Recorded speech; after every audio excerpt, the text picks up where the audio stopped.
بسم اللہ الرحمن الرحیم۔ حضرت عمر بن خطاب رضی اللہ عنہ نے روم سے لڑنے کے لیے ایک فوجی دستہ روانہ کیا۔ اس دستے میں ایک نوجوان صحابی عبداللہ بن حذافہ بن قیس السہمی رضی اللہ عنہ بھی تھے۔ مسلمانوں اور کیسر کی فوج کے درمیان لڑائی نے طول پکڑ لیا۔ کیسر مسلمانوں کی بہادری اور ثابت قدمی پر حیران ہوا اور حکم دیا کہ مسلمانوں کا کوئی جنگی قیدی ہو تو حاضر کیا جائے۔ عبداللہ بن حذافہ کو لا کر حاضر کیا گیا، جن کے ہاتھ اور پاؤں میں ہتکڑیاں تھیں۔ کیسر نے ان سے بات چیت شروع کی تو ان کی ذہانت سے حیران رہ گیا۔ دونوں کے درمیان یہ تاریخی مکالمہ ہوا: کیسر: نصرانیت قبول کر لے، تجھے رہا کر دوں گا۔ عبداللہ: نہیں قبول کروں گا۔ کیسر: نصرانیت قبول کر لے، آدھی سلطنت تجھے دے دوں گا۔ عبداللہ: نہیں۔ کیسر: نصرانیت قبول کر لے، آدھی سلطنت دوں گا اور تجھے حکمرانی میں شریک کروں گا۔ عبداللہ: نہیں، اللہ کی قسم، اگر تم مجھے اپنی پوری مملکت، اپنے آباء و اجداد کی مملکت، عرب و عجم کی حکومتیں بھی دے دو تو میں پلک جھپکنے کے برابر بھی اپنے دین سے منہ نہیں موڑوں گا۔ کیسر غضبناک ہوا اور کہا: تجھے قتل کر دوں گا۔ عبداللہ: مجھے قتل کر دے۔ کیسر نے حکم دیا کہ ان کو ایک ستون پر لٹکا کر ان کے آس پاس تیروں کی بارش کی جائے، ڈرانے کے لیے۔ پھر اس کو عیسائیت قبول کرنے یا موت کو گلے لگانے میں سے ایک بات کا اختیار دیا جائے۔ جب کیسر نے دیکھا کہ اس سے بھی بات نہیں بنی اور وہ کسی حال میں بھی اسلام چھوڑنے کے لیے تیار نہیں، تو حکم دیا کہ اس کو قید میں ڈال دو اور کھانا پینا بند کر دو۔ عبداللہ کو کھانا پینا نہیں دیا گیا، یہاں تک کہ پیاس اور بھوک سے موت کے قریب ہو گئے تو کیسر کے حکم سے شراب اور خنزیر کا گوشت ان کے سامنے پیش کیا گیا۔ جب عبداللہ نے یہ دیکھا تو کہا: اللہ کی قسم، مجھے معلوم ہے کہ میں وہ پریشان ہوں جس کے لیے یہ حلال ہے، مگر میں کفار کو خوش کرنا نہیں چاہتا۔ یہ کہہ کر کھانے کو ہاتھ بھی نہ لگایا۔ یہ بات کیسر کو بتائی گئی تو اس نے عبداللہ کے لیے بہترین کھانا لانے کا حکم دیا۔ اس کے بعد ایک حسین و جمیل لڑکی کو ان کے پاس بھیجا گیا کہ ان کو چھیڑے اور فحاشی کا مظاہرہ کرے۔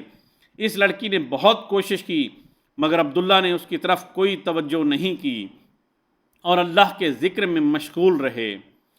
جب لڑکی نے یہ دیکھا تو غصے سے باہر چلی آئی اور کہا: تم نے مجھے کیسے آدمی کے پاس بھیجا؟ میں سمجھ نہیں سکی کہ وہ انسان ہے یا پتھر۔ اللہ کی قسم، اس کو یہ بھی معلوم نہیں ہوا کہ میں مذکر ہوں یا مؤنث۔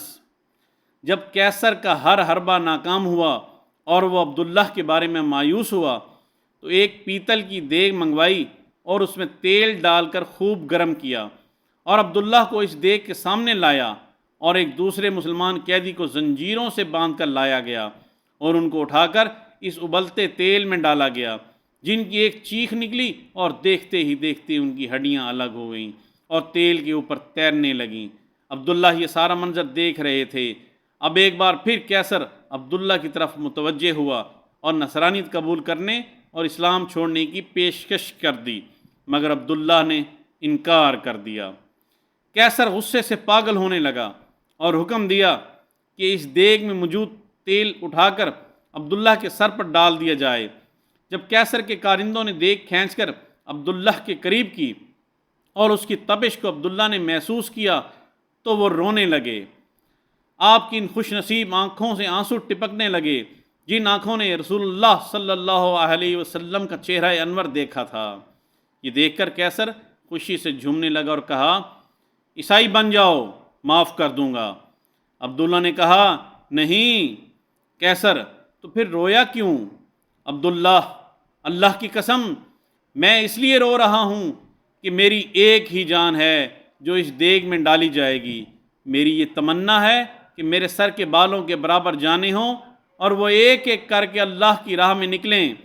یہ سن کر کیسر نے مایوسی کے عالم میں عبداللہ سے کہا: کیا یہ ممکن ہے کہ تم میرے سر کو بوسہ دو اور میں تمہیں رہا کروں؟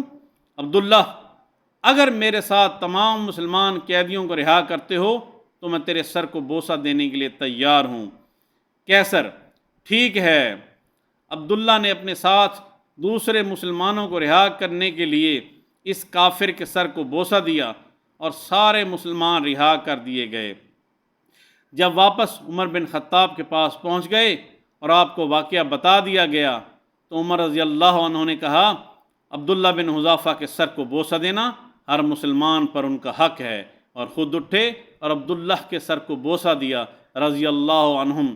کیسی سیرت تھی صحابہ کی، کیسی قربانیاں تھیں ان لوگوں کی، سبحان اللہ۔